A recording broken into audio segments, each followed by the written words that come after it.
الحمد لله وحده والصلاة والسلام على من لا نبي بعده. اللهم صل على سيدنا مولانا محمد وعلى آل سيدنا مولانا محمد كما صليت على إبراهيم وعلى آل إبراهيم إنك حميد مجيد. أما بعد فأعوذ بالله من الشيطان الرجيم. بسم الله الرحمن الرحيم. ومن أحسن قولا ممن دعا إلى الله وعمل صالحا وقال إنني من المسلمين. وقال الله سبحانه وتعالى إنما يعمر مساجد الله من آمن بالله واليوم الآخر وأقام الصلاة وآتى الزكاة ولم يخش إلا الله فعسى أولئك أن يكونوا من المهتدين. وقال عليه الصلاة والسلام لغدوة أو روحة في سبيل الله خير من الدنيا وما فيها. میرے عزیز دوستوں بزرگوں، کام کرنے والوں کو خصوصاً اور عام امت کو عموماً اس بات کا یقین ہونا چاہیے کہ دعوت اور عبادت ان دونوں کو مسلسل جمع رکھنا یہ دین کے اندر سب سے زیادہ حسن پیدا کرنے والا راستہ ہے. یہ اللہ رب العزت خود یہ فرما رہے ہیں کہ اس سے اچھا دین اور اس سے اچھا مذہب کس کا ہو سکتا ہے جو دعوت اور عمل دونوں کو اکٹھا جمع کر لے. ہماری مشکل یہ ہے کہ ہم دعوت میں لگتے ہیں تو عبادت سے غافل اور عبادت میں لگتے ہیں تو دعوت سے غافل. حالانکہ یہ دونوں ایک کام ایک دوسرے کے ساتھ متلازم ہیں، ایک دوسرے کا متبادل نہیں ہے کہ اس کو چھوڑ کر اس کو کر لیا جائے یا اس کو چھوڑ کر اسے کر لیا جائے. دعوت ایمان اور اعمال میں کمال پیدا کرنے کے لیے ہے. مولانا علی آفتاب کے منصوبات میں لکھا ہوا ہے کہ دعوت ایمان اور اعمال کی تکمیل کے لیے ہے. دعوت اور عبادت ان دونوں کو مسلسل جمع رکھنا یہ دین کو سب سے اچھا بنانے والا راستہ ہے. کہ اللہ نے فرمایا قرآن میں ومن احسن قولا، قول کا ترجمہ علماء نے مذہب سے کیا ہے کہ اس سے اچھا مذہب اور اس سے اچھا دین کس شخص کا ہو سکتا ہے جو دعوت اور عبادت دونوں کو اکٹھا جمع کر لے. ہمارے کام کا بنیادی مقصد ہے امت کے دین کے اندر دعوت کے ذریعے پختگی پیدا کرنا. یہ انسان کی فطرت ہے کہ جس کام پر انسان کا جان اور مال اور وقت یہ تین چیزیں جس کام پر لگتی ہیں اس کام کے نقصان کو انسان برداشت نہیں کر سکتا. امت دین کے نقصان سے اس لیے متاثر نہیں ہو رہی ہے اور دین کے نقصان کو برداشت اس لیے کر رہی ہے کہ امت کی صلاحیتیں دنیا پر لگ رہی ہیں. ہماری محنت اور کوشش یہ ہے کہ ہر ایمان والے کا جان اور مال اور اس کا وقت اس کا سب سے پہلا مصرف اور اس کا سب سے پہلے خرچ کرنے کا راستہ وہ دعوت اللہ ہو. اس لیے میرے دوستوں عزیزوں، ہمیں دعوت کے ذریعے سب سے پہلے اپنے یقینوں کو بدلنا ہے. یقین کی تبدیلی اللہ رب العزت نے دعوت کے ساتھ وابستہ کی ہے. اعمال دعوت کو اس یقین کے ساتھ کرو کہ اللہ کا قرب کا اس سے بڑھ کر کوئی ذریعہ نہیں ہے. دیکھو میرے دوستوں عزیزوں، اس امت کی افضلیت اور اس امت کے اندر اللہ نے جو خیر رکھی ہے اور اس کو خیر الامم فرمایا ہے، اس کی وجہ اور شرط وہ صرف اور صرف دعوت اللہ ہے. کیونکہ میں آپ لوگ سے وضاحت سے عرض کر دوں، اس زمانے میں دین کی بات کے پہنچانے کے رواجی طریقے اتنے چالو ہو گئے ہیں. میری بات بہت توجہ سے سننا. اس زمانے میں دین کی بات کے پہنچانے کے رواجی طریقے اتنے زیادہ چالو ہو گئے ہیں اور اتنے طریقے وجود میں آ گئے ہیں کہ وہ سارے طریقے دعوت کا متبادل اور خود دعوت بن گئے. حالانکہ دعوت کہتے ہیں صرف اور صرف محمد صلی اللہ علیہ وسلم اور آپ کے صحابہ کرام کے طریقے اور ان کے جذبے کا پابند ہو کر امت تک دین کو پہنچانا.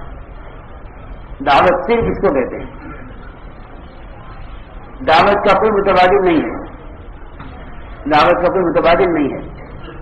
دعوت صرف اور صرف محمد صلی اللہ علیہ وسلم اور آپ کے صحابہ کے طریقے اور ان کے جذبے کا پابند ہو کر امت تک دین کو پہنچانا، صرف اس کو دعوت کہتے ہیں.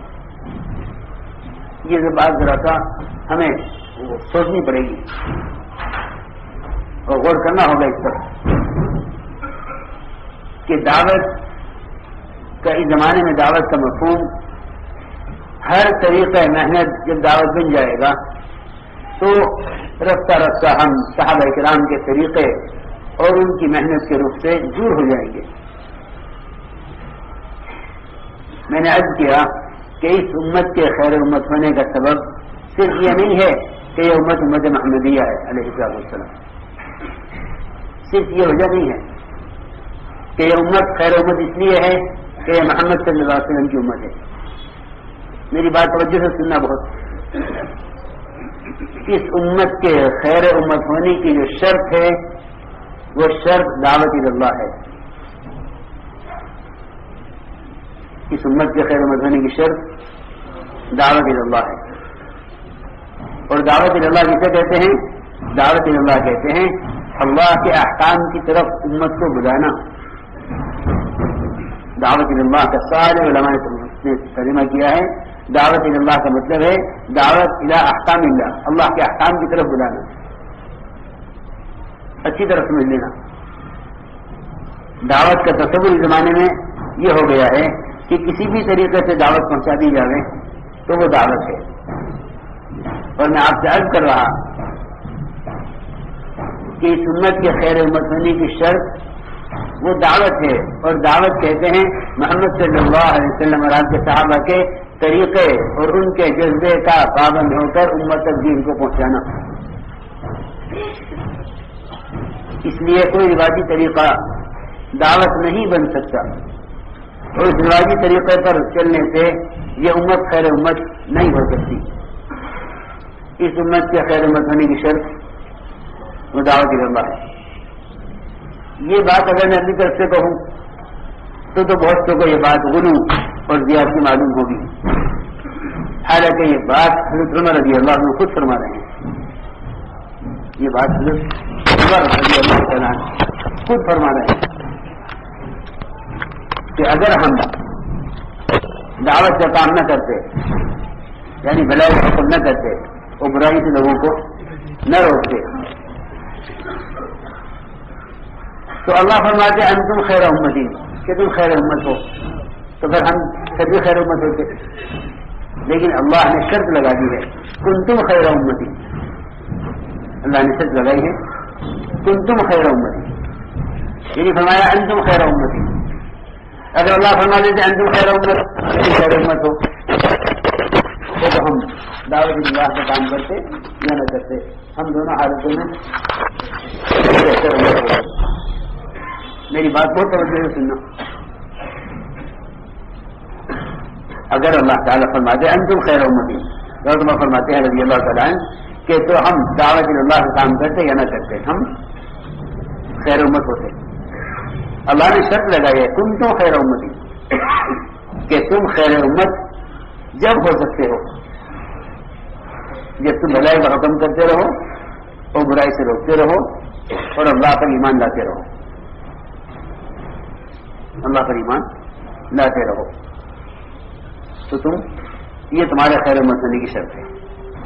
اللہ اکبر. آپ سوچیے تو صحیح، جو صحابہ حضرت صلی اللہ علیہ وسلم کی صحبت کے لیے چنے گئے ہیں اللہ کی طرف سے، جب وہ صحابہ دعوت اللہ کے بغیر خیر امت نہیں ہو سکتے تو اس زمانے میں ہم دعوت اللہ کے بغیر اپنے آپ کو خیر امت کیسے سمجھ سکتے ہیں؟ کہ اگر ساری امت افضل التابعین ہو جائے ساری امت، تو ایک ادنا صحابی کے قریب نہیں پہنچ سکتی. اگر ساری امت کیا ہو جائے افضل التابعین کی طرح ہو جائے تو افضل التابعین اویس قرنی ہیں اگر ساری کی ساری امت پوری دنیا میں وہ کیسی ہو جائے، وہ ایسا کرنے جیسی ہو جائے تو ایک ادنا صحابی تک کے قریب نہیں پہنچ سکتی. یہ مقام صحابہ کا، یہ مقام صحابہ کا. تو آپ کو غور کریں خود کہ اس امت کے افضل امت ہونے کی شرط وہ دعوت اللہ ہے. اس لیے میں کہتا ہوں کام کرنے والوں کے دلوں میں کام کی انتہائی عظمت ہے. ہمارے درمیان جتنے فتنے ہیں، جتنے اختلافات ہیں، جو کام سے آپس کے اختلاف ہوئے جو کام سے بیٹھ جاتے ہیں، مشورے چھوڑ دیتے ہیں، یہ ساری وجہ صرف اس کی ہے کہ کام کی عظمت دلوں میں نہیں ہے. دل میں کام کی عظمت نہیں ہے. اگر امام سے کسی کو اختلاف ہو جائے یا کوئی ذاتی امام سے لڑائی ہو جائے تو نماز چھوڑنے کا تو کوئی تصور ہی نہیں کہہ سکتا کہ نماز چھوڑ دو کیونکہ امام صاحب سے اختلاف ہو گیا. کہ نہیں، اختلاف امام سے ہے، نماز سے نہیں ہے. کام کرنے والوں کے کام سے بیٹھنے کی اور کوئی وجہ نہیں ہے سوائے اس کے کہ کام کو ہلکا سمجھتے ہیں. اور یہ اللہ تعالیٰ نے ایک ادنا سے ادنا نیکی کے بارے میں بھی اللہ تعالیٰ کی سنت یہ ہے کہ جو اس کو ہلکا سمجھے گا وہ اس سے محروم ہو جائے گا. جب ایک ادنا نیکی کے بارے میں یہ فرما دیا کہ ایک ادنا نیکی کو ہلکا سمجھنا محرومی کا سبب ہے، تو سارے انبیاء علیہ السلام کی مشترکہ محنت کو ہلکا سمجھنا کتنی بڑی محرومی کا سبب ہوگا، کتنی بڑی محرومی کا سبب ہوگا. اس لیے سب سے پہلے تو دلوں کے اندر کام کی عظمت پیدا کرو، اپنے دلوں میں کام کی عظمت پیدا کرو. اور دیکھو بھائی اپنے کام کو سنت کی طرف لاؤ، اپنے کام کو سنت کی طرف لاؤ. اس طرح حضرت صلی اللہ علیہ وسلم کی سنت عبادت ہے کہ آپ کے طریقے پر نماز ہی نماز ہے. جو نماز آپ کے طریقے پر نہیں ہے وہ نماز نہیں کہلائے گی، پکی بات ہے. فرمایا سلو کا مایا رائے تمہیں وسلی کہ یہ نماز آپ کی نماز ہے. جس طرح آپ کی عبادت کا طریقہ متعین ہے اور آپ کی عادت اور ضرورت کے پورا کرنے کا طریقہ متعین ہے، بالکل خدا کی قسم اسی طرح آپ کا طریقہ دعوت بھی متعین ہے. وہ طریقہ دعوت نہ میں بناؤں گا نہ آپ بنائیں گے، نہ کوئی کام کرنے والا کوئی تجربہ کار بنائے گا. وہ کام کے طریقہ کار بھی آپ نے بتلا دیا کہ دعوت کا طریقہ کار یہ ہے. اس سارے طریقہ کار کو سیرت سے سمجھو، سیرت سے بیان کرو. طریقہ کار کو سیرت سے بیان کرو کہ کام کے ذریعے سب سے پہلا تقاضا اور کام کے ذریعے سب سے پہلی ضرورت کہ وہ اپنے یقینوں کی تبدیلی ہے. یقینوں کی تبدیلی ہے. سب سمجھتے تھے جس چیز کو اپنے اندر پیدا کرنا چاہتے ہو اس کی دعوت دوسروں کو دو. جس چیز کو اپنے اندر پیدا کرنا چاہتے ہو اس کی دعوت دوسروں کو دو.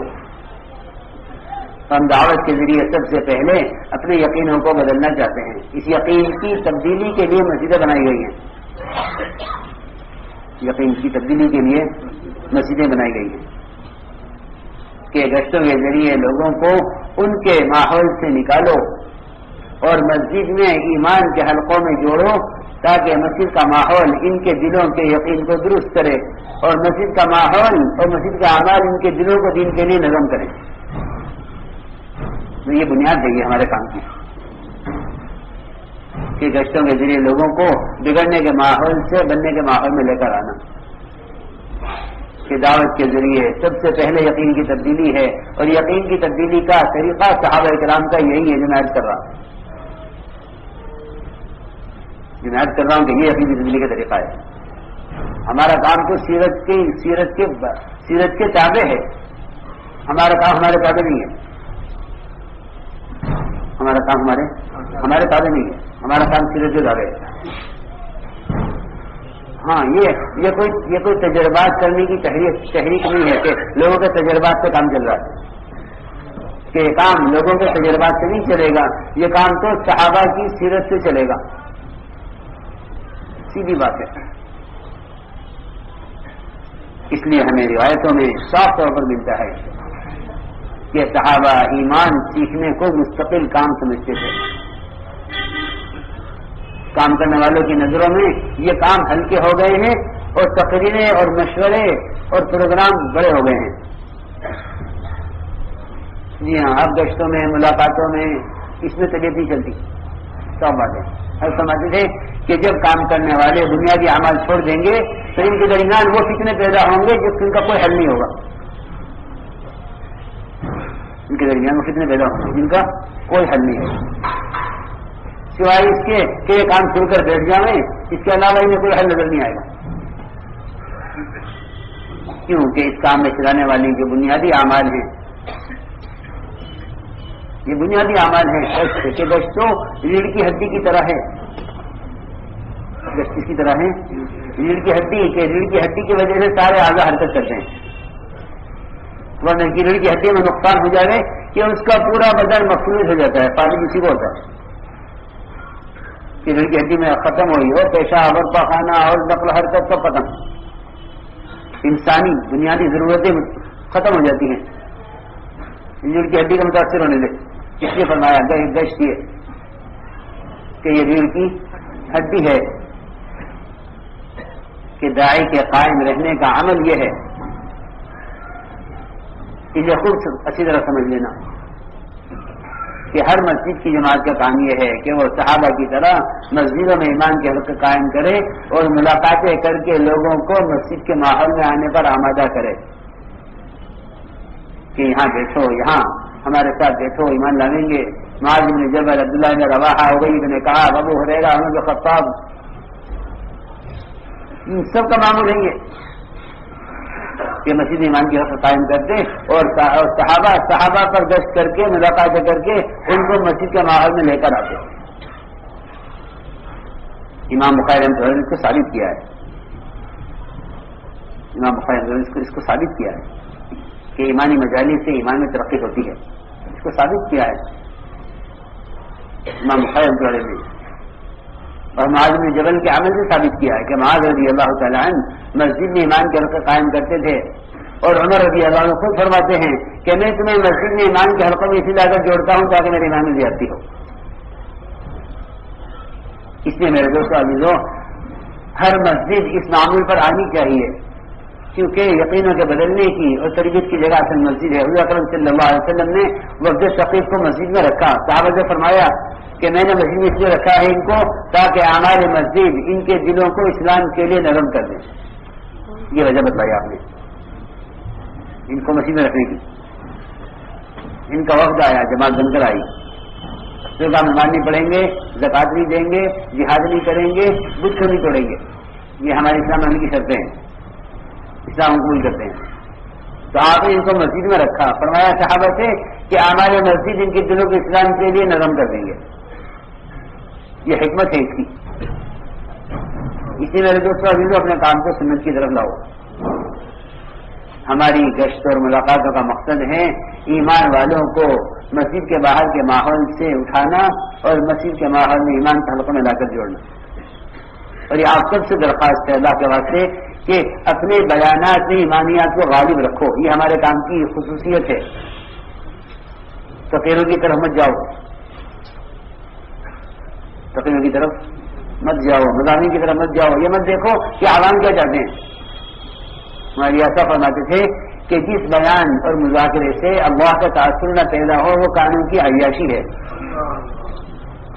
قانون کی عیاشی، قصے، کہانیاں اور بے سند باتیں، جن کی کوئی بنیاد نہیں ہے، جن کی کوئی سند نہیں ہے.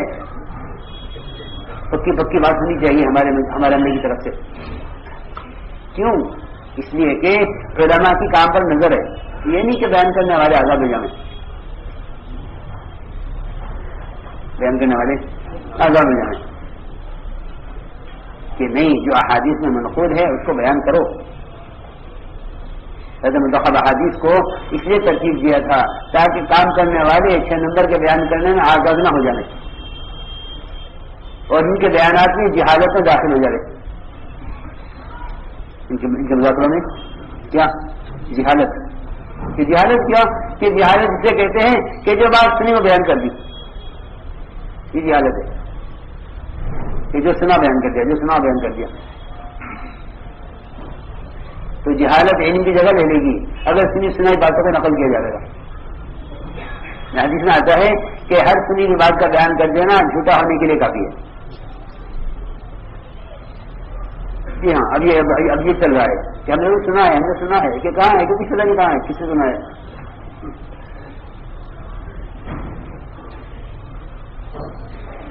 تو میں نے عرض کیا کہ اپنے کام کو سنت کی طرف لاؤ، اپنے کام کو سنت کی طرف لاؤ.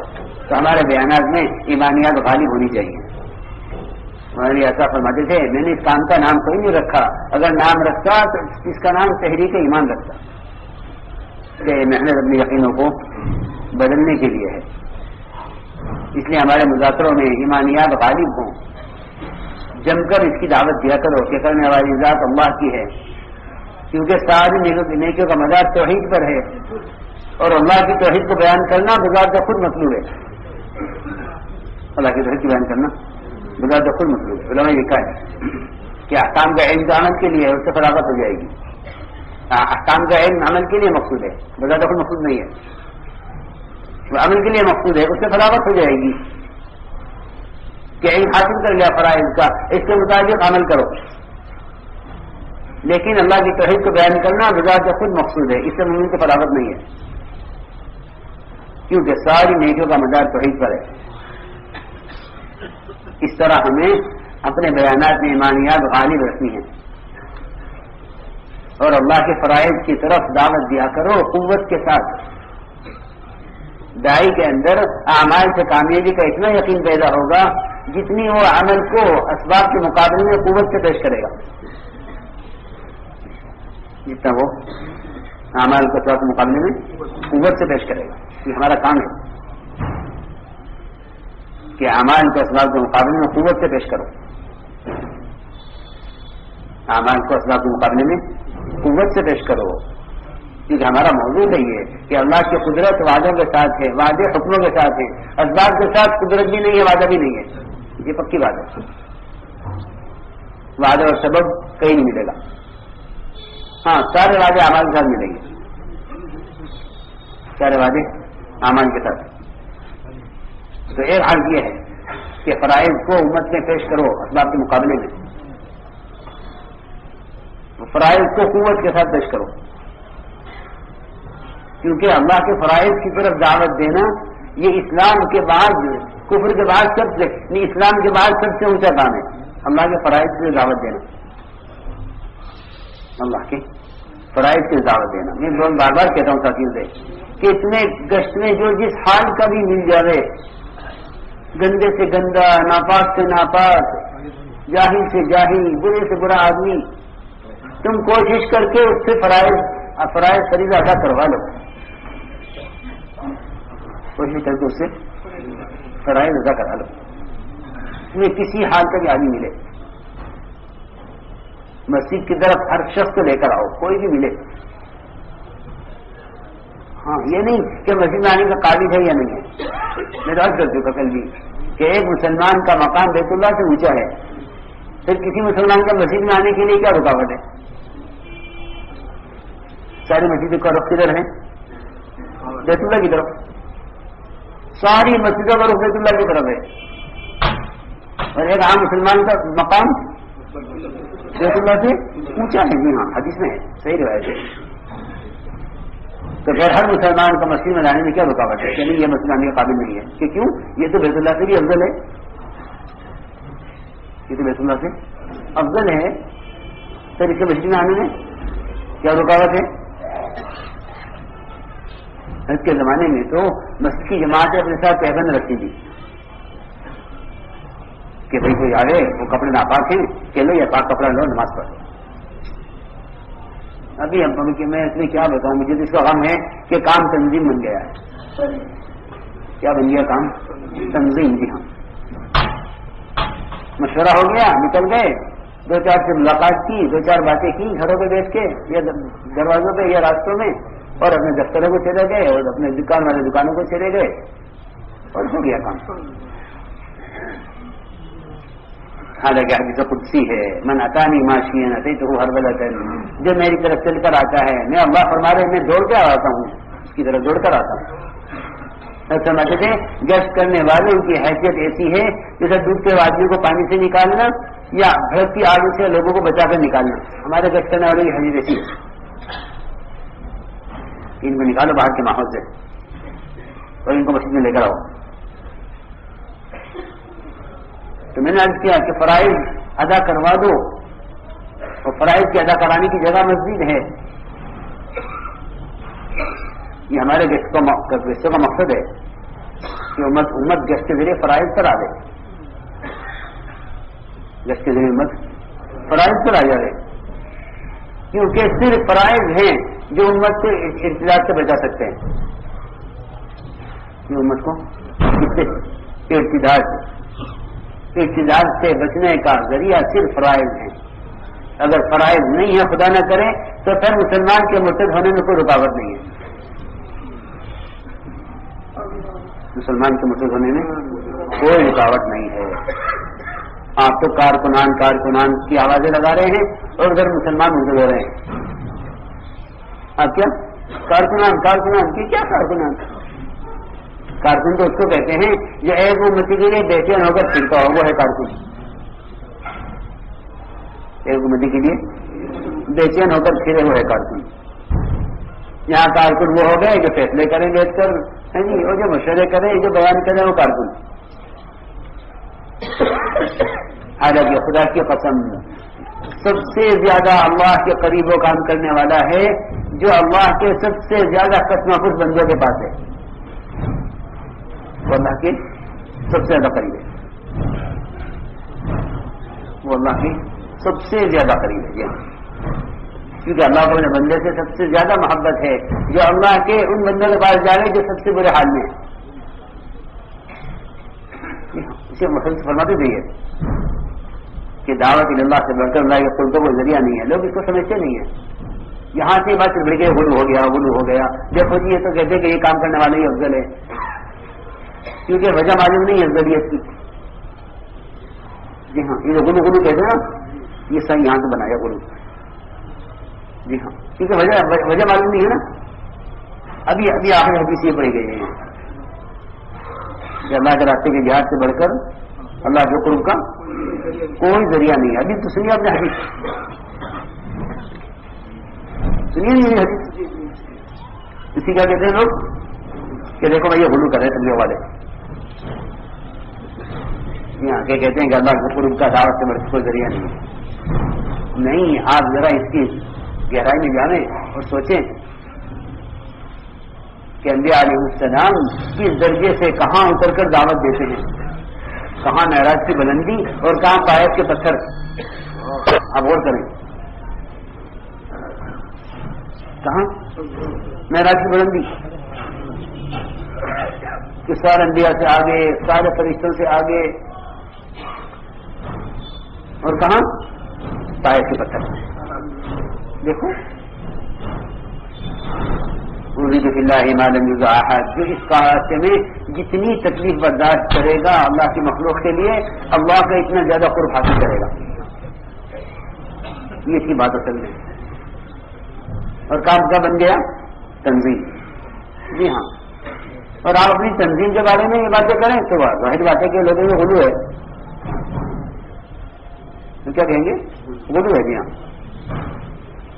اللہ کے راستے میں نکل کر عبادت کا درجہ حرمین کی عبادت سے اونچا رکھا ہے. اس سے حرمین کی عبادت سے، کہ مکہ مدینے کی عبادت سے اللہ کے راستے میں نکل کر عبادت کا درجہ اس لیے اونچا رکھا ہے. کیوں؟ تاکہ فرائض بحیثیت امت کے زندہ ہوں.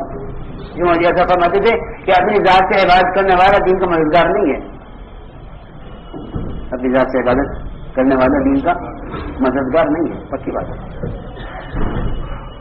یہاں تو اس میں چھپا ہوا ہے. کہ ایک آدمی نماز پڑھے، روزہ رکھے، حج کرے، زکات دے، ذکر کرے، عبادت کرے، تلاوت کرے، دین تو ہے لیکن یہ دین کا مددگار نہیں ہے. ہاں کہ دین کی مدد تو خروج ہی ہے. کیوں اس میں آپ نے کیوں منحصر کر دیا دین کی مدد خروج ہی ہے؟ اس کی وجہ یہ ہے کہ انسان کے علاوہ کوئی مشین عمل پیش کرنے والی نہیں ہے. انسان کے علاوہ کوئی مخلوق نہیں ہے جو عمل پیش کر دے. فرشتے چھپے ہوئے ہیں، جنات چھپے ہوئے ہیں. کون رہ گیا؟ انسان رہ گیا. جی ہاں، میرے سمجھ رہ گیا مزاج سے عمل کرنا دین کی نصرت نہیں ہے. دین ہے بے شک لیکن دین کی نصرت نہیں ہے. تو اس کو غور کریں، ورنہ ہمارا یہ کام جو ہے نا یہ جا رہا ہے تنظیم کی طرف. اور میں کیا بتاؤں آپ حضرات سے کھل کے کہہ دوں، جو یہ اختلافات تنظیم میں ہوتے ہیں نا وہ ہمارے درمیان ہو رہے ہیں. یہ اختلافات کس میں ہوتے ہیں؟ تنظیموں میں. کون ممبر ہوگا، کون فیصل ہوگا، کون وزیر ہوگا، کون بادشاہ ہوگا. جی ہاں، یہاں کون امیر ہوگا. عمارت کی لڑائی، ہو گیا میں امیر، ہو گیا میں امیر، ہو گیا میرا آدمی امیر، ہو گیا میرا آدمی امیر. جی ہاں، ہم اس میں پھنس گئے. میرا مرکز، تیرا مرکز. جی ہاں، جی ہاں، جو صوبے بنتے ہیں نا، صوبے کٹ کے، ہمارا صوبہ تمہارا صوبہ، ہمارا ملک تمہارا ملک. جی ہاں، یہ ساری بیماریاں سیاست کی بیماریاں ہیں. سب اس لیے پیدا ہوا، سارا اس لیے پیدا ہوا کہ کام سیرت سے ہٹ گیا ہے اور کام کرنے کی وجہ سامنے نہیں ہے کہ وجہ عمل کیا ہے. یہ اصل وجہ ہے فتنوں کی. حالانکہ صحیح حدیث ہے کہ جو عذاب اللہ کی طرف سے آنا طے ہو جاتا ہے وہ مسجد کے آباد کرنے والوں کی وجہ سے ٹال دیا جاتا ہے. لوگ ہلکا سمجھتے ہیں کام کو، حالانکہ اللہ کی طرف سے مقدر عذاب جو آنا طے ہو گیا وہ ہٹایا جاتا ہے مسجد کی آواز کرنے والوں کی وجہ سے، جس کا آنا طے ہو چکا ہے. تو میں آپ سے بہت بنیادی باتیں کر رہا ہوں، موٹی موٹی، تاکہ اندر احساس پیدا ہو اس کا کہ اللہ کے فرائض کو کیونکہ زندہ کرنا ہے، اس لیے خروج کے اعمال مقام کے اعمال سے افضل ہیں. جب حرمین کی عبادت سے افضل ہے تو ہمارے کونے بستی میں کیا حیثیت رہ گئی؟ کیا ہم میں کر ہی رہا ہوں کیوں بھائی حرمین کی عبادت سے افضل ہے. آپ دیکھیں دل وہاں کا واقعہ، جمعہ کی نماز پڑھ کر چلا جاؤں گا. حضرت معاذ بن جبل کا واقعہ ہے، اگر جمعہ پڑھ کے چلا جاؤں گا. حضرت معاذ کا واقعہ ہے، عمر کے زمانے کا ہے. کا واقعہ حضور اکرم صلی اللہ علیہ وسلم زمانے کا ہے. یعنی پوری خلافت راشدہ میں یہ بات معروف تھی کہ اللہ کے راستے کے خود کا خروج حرمین کی عبادت سے افضل ہے، کیونکہ خروج میں اعمال کا تعدیہ ہے. خروج میں عمل کا تعدیہ، یعنی تعدیہ کہتے ہیں عمل سے عمل کا بننا، عمل سے عمل زندہ ہونا.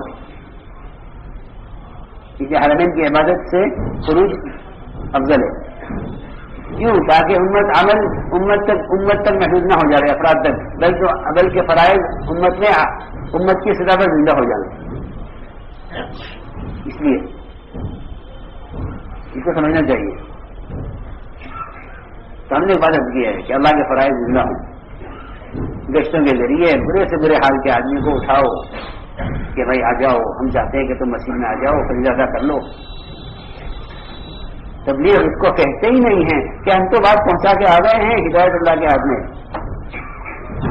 اللہ نے ہدایت فقیروں پر رکھی ہوتی نا تو ساری دنیا ہدایت پر ہوتی. آج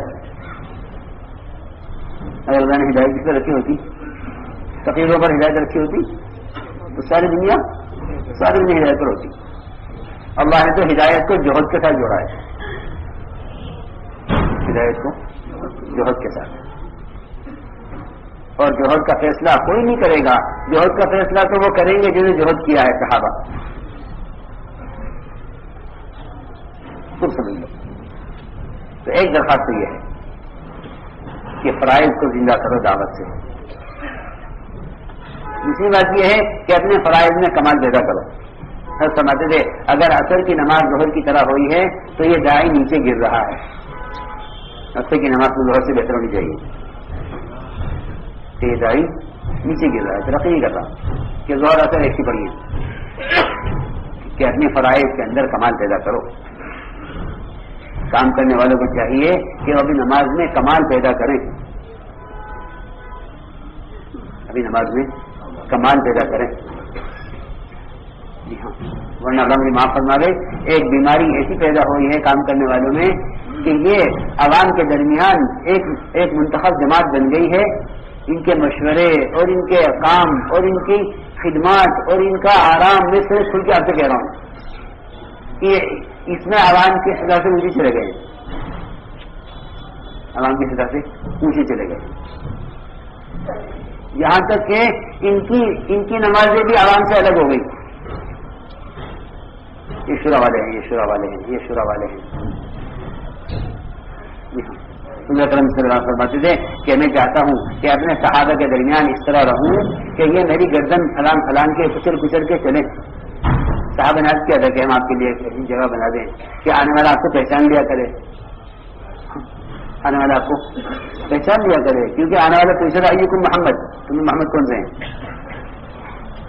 یہ آپ کا پیڑ بھی دیکھنے والوں سے آگے نکلا نہیں ہوتا تھا کہ لوگ آپ سے پہچاننے کے آگے پیر بڑھائے ہوئے ہیں تو یہ اللہ کے نبی ہوں گے.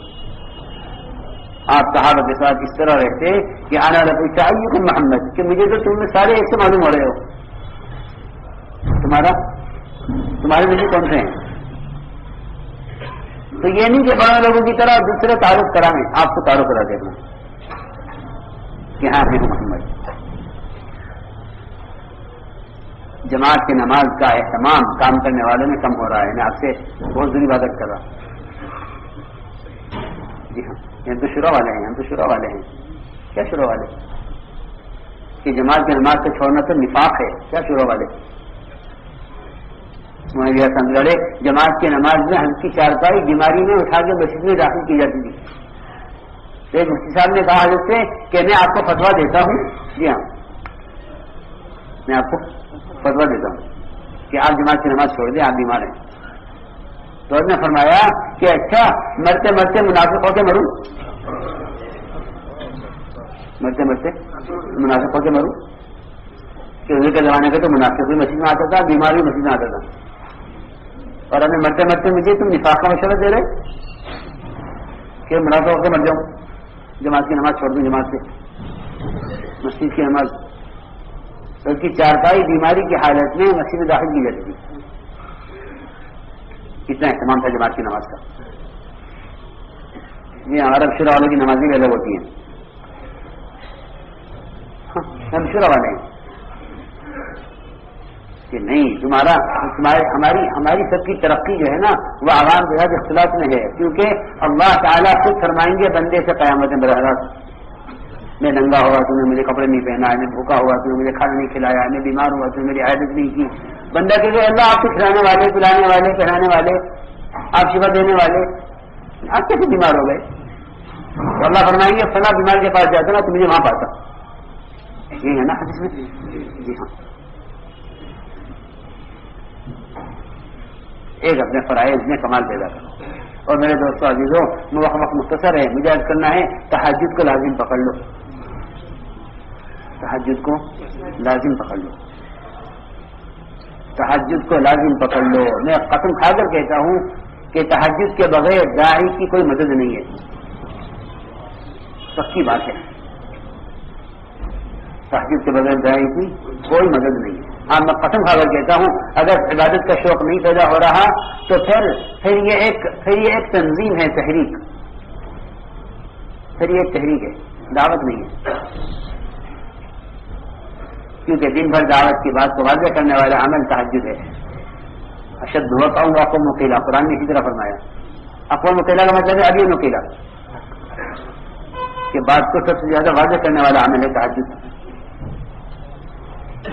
جی ہاں، اشد وقع اقوام مقیلا کہ نفس کو بہت کچلنے والا، اور ابھی مقیلا، اقوام مقیلا کا مطلب ہے ابھی مقیلا کہ بات کو واضح کرنے والا، بات کو واضح کرنے والا ہے. ہمیں تو ہماری تو کیفیت یہ ہونی چاہیے تھی کہ تہجد کے چھوٹنے پر اپنے آپ کو ایسی ملامت کرتے جیسا فریضے کے چھوٹنے پر ملامت کریں. یہ ہونی چاہیے تھی ہماری کیفیت. 1 سال تہجد فرض رہی صحابہ پر، 1 سال فرض رہی. 1 سال کے بعد اللہ نے تہجد کو نفل کر دیا، ورنہ 1 سال تہجد صحابہ پر فرض رہی. تو تہجد کو لازم پکڑ لیں، اس سے دن بھر کے دعوت کے کام میں مدد ملے گی. جی ہاں، لوگ اس کام کو کرنے کے لیے مخلوق سے مطالبہ کرتے ہیں کہ ہمیں بھی کام کا موقع دو، ہمیں بھی کام کا موقع دو. کہ نہیں، تم اللہ سے مانگنا نا کہ اللہ تم اس سے کام لے لے. آسان راستہ ہے. کیا ہے آسان راستہ؟ کہ اللہ سے اپنے آپ کو اللہ کے وہاں قبول کروا لو. ورنہ نہیں جی، میری بات آپ یاد رکھنا کہ اگر اس کام کے کرنے والوں میں عبادت کا شوق نہیں ہے تو پھر استدراج کا خطرہ ہے. اس کا خطرہ ہے استدراج. استدراج کسے کہتے ہیں معلوم ہے؟ استدراج کہتے ہیں بندے کا اس طرح گمراہ ہونا کہ وہ اپنے آپ کو ہدایت سے سمجھ رہا ہو. بندے کا اس طرح گمراہ ہونا کہ وہ اپنے آپ کو ہدایت سے سمجھ رہا ہو. میں بہت بڑی باتیں کر رہا ہوں کیونکہ مجھے نظر آ رہا ہے کہ کام کرنے والے، اللہ مجھے معاف فرماوے، کہ کام کرنے والوں کی سطح نیچے جا رہی ہے. عبادت میں، ذکر میں، تلاوت میں، تہجد میں نیچے جا رہی ہے، بہت نیچے جا رہی ہے. ان کے درمیان کی اختلافات کی وجہ یہی ہے کہ اللہ کے تعلق کے بغیر کام کر رہے ہیں.